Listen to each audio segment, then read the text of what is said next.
Hillary Clinton says there is plenty of blame to go around for her stunning come-from-ahead defeat last November. Today, Clinton spoke out in depth, looking back at Election Day and the entire election. Chief Washington correspondent James Rosen is here with details. Good evening, James. Brett, good evening. Secretary Clinton said today she absolutely takes personal responsibility for her loss to Donald Trump last year, but she then proceeded to blame the outcome on a number of figures, forces, and factors other than herself. Fielding questions from Christiane Amanpour at a Women for Women international luncheon in Manhattan, Mrs. Clinton claimed that if the election had been held on October 27th, quote, "I'd be your president."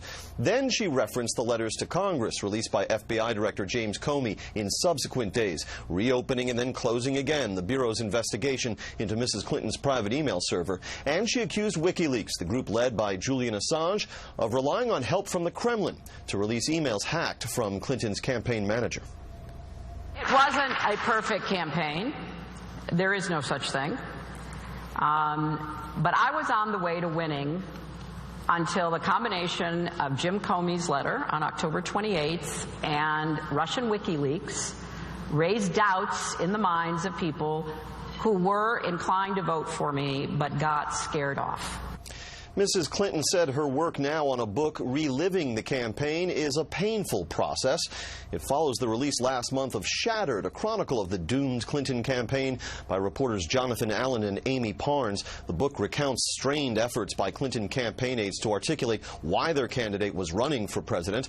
Allen and Parnes also report that after her loss to Barack Obama in the 2008 Democratic primary, Mrs. Clinton ordered aides to access her campaign server and review the emails exchanged by top staffers so the candidate herself could see, quote, who was talking to who was leaking to who.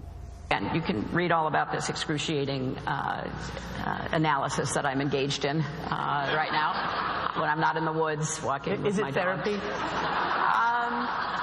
I wouldn't say it's therapy. I would say that it is cathartic because you know, it's very difficult to succeed a two-term president of your own party. That is a historical fact.